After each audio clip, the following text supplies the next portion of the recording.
Hello, I'm going to show you this LC3 emulator I made. You can find it at 210tools.github.io. The website may take a little second to load based on your internet connectivity because it's a it's not huge, but it's bigger than most websites because it's just a program being compiled to the web. Um, so let's go over the features quickly. A lot of the stuff I'm going to be talking about, you can find information on it in the LC3 emulator help area, where there's stuff about all of the different UI elements in that. But to start off with, I'm going to show off this instruction helping system I made. So, say you wanted to know how and looks in machine code. You could do immediate mode or non-immediate mode. Um, you can see how it's written. You can see the pseudocode that updates as you go. For all of these, the register when we're using the register to come up with a supposed value, we're just assuming the register will be holding its number. So the 0 register stores 0 and the 7 register stores 7. Um, and you can play around with these values, and then the most important thing is you can look at the binary representation, and you can look at the layout that you need to write everything over here. I'm pretty sure, I'm 99.99% sure all of these layouts are correct. I'm almost 100% sure that when you're writing code, it compiles to the correct layouts, because I did more rigorous testing for that than I did for when I was up at like 1 o'clock writing these little layout guides.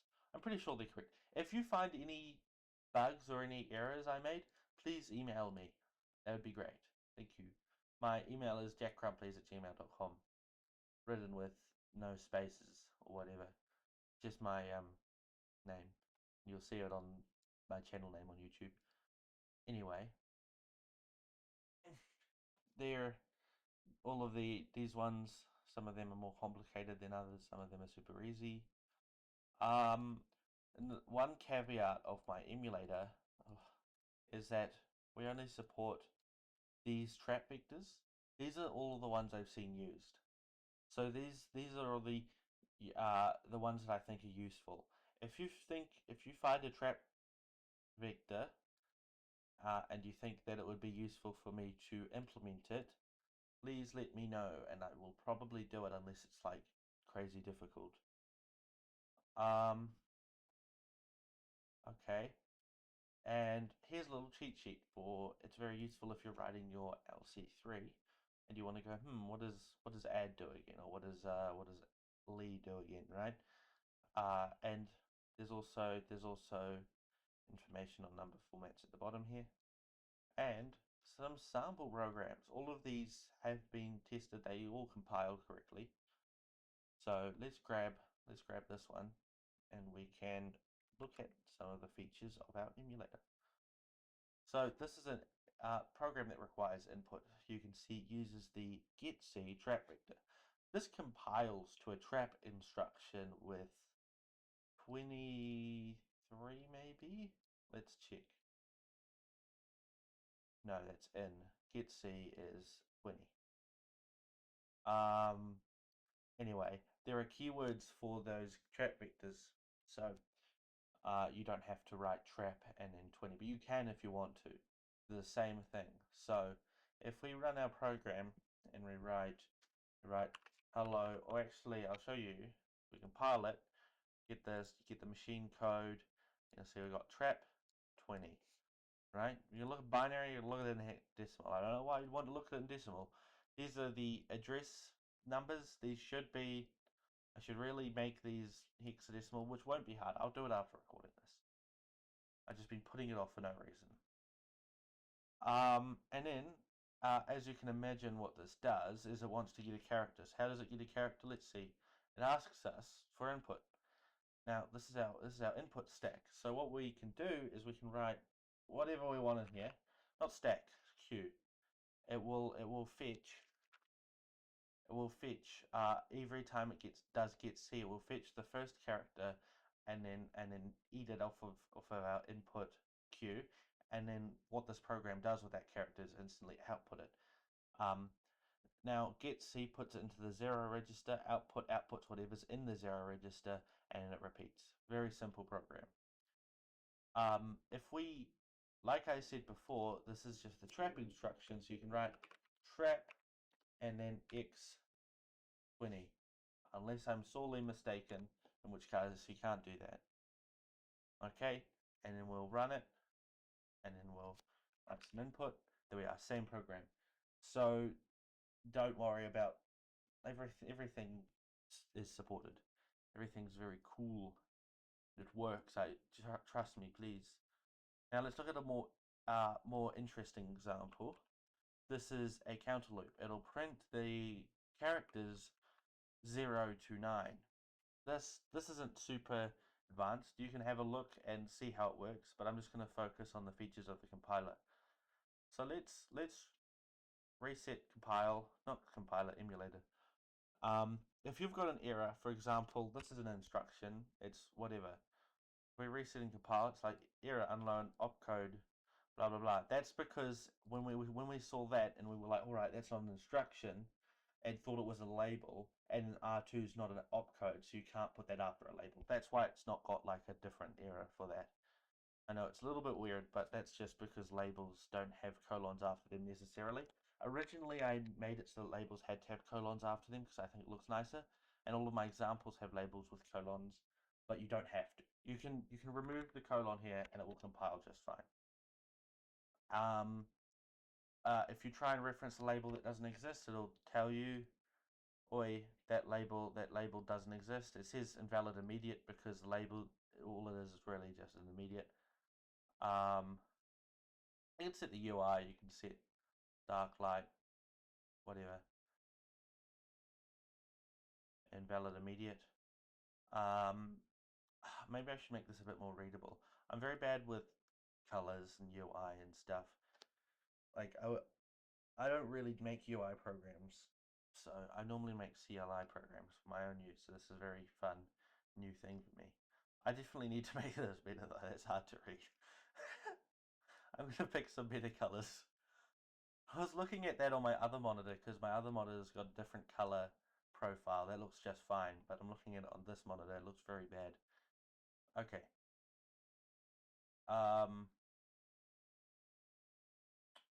Yes, so we can fix this by just not doing a label that doesn't exist. I might change this so that it understands it's a label, not an immediate, but I might forget.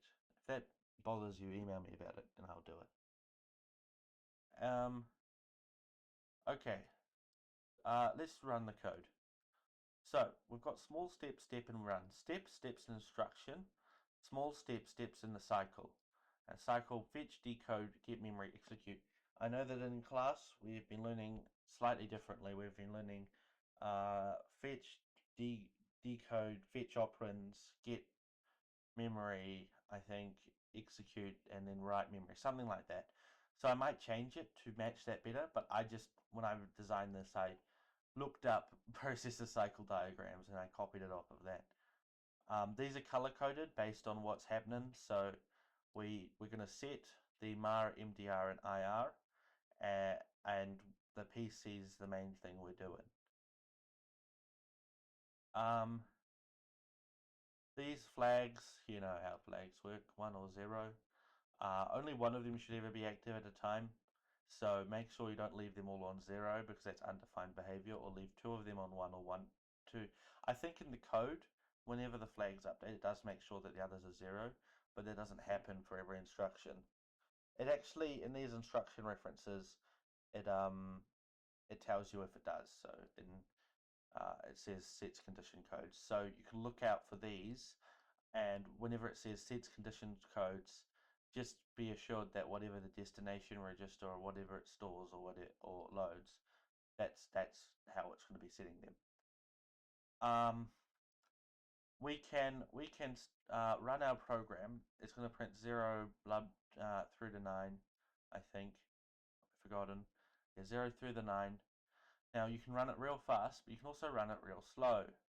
So the way that this works is we have ticks.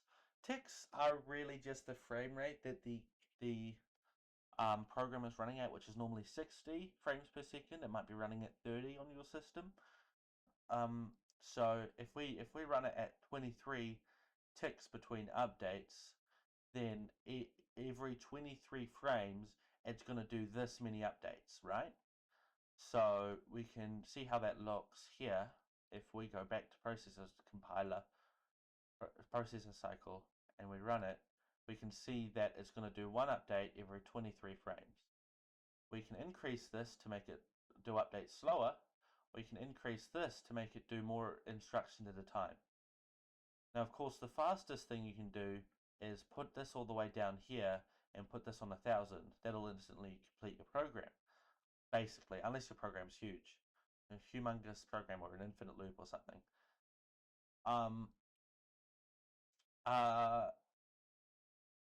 Now we can look at some debugging things. So if we reset, we have set this to as a breakpoint. That's why it's red. And we can do that by pressing this little button here. Set breakpoints, remove breakpoints. So when our PC, when our program counter gets set to here, which happens after the fetch cycle of this instruction, we will have a look. We will stop the program. We'll run it. We get to here. We've printed 0 because of this, and we've stopped here. So let's have a look at our registers. We can set and we can view them. We can view them in any base we like. Actually, no, I lied. Only up to 36. I'm sorry for all of the base 64 fans. We can also look at them in octal or bloody binary or base 13 if that floats your boat.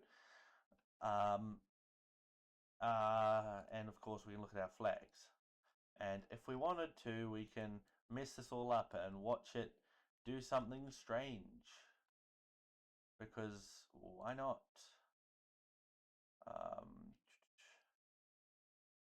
And remove this, run it.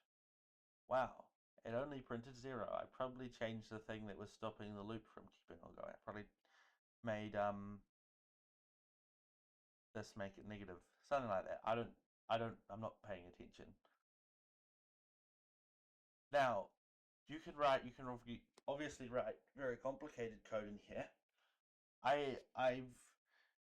I've tested it with like 1,000 lines of code of LC3 before, compiled from C, which was the biggest stress test. I had a lot of debugging to do after that one. But yeah, I think that's everything. I covered small steps and stuff. I don't know if I showed you machine code, binary, hex, and decimal. Don't know why you'd want to see it in decimal. But yeah, this is available at my lovely web page 210tools.github.io. This is similar. It's a quick tangent. I have a video about this, but similar to 110 tools, which had an emulator for much simpler, way simpler than 210 tools. This emulator, but this was for the basic language we did in 110. So obviously there's a lot of similarities here.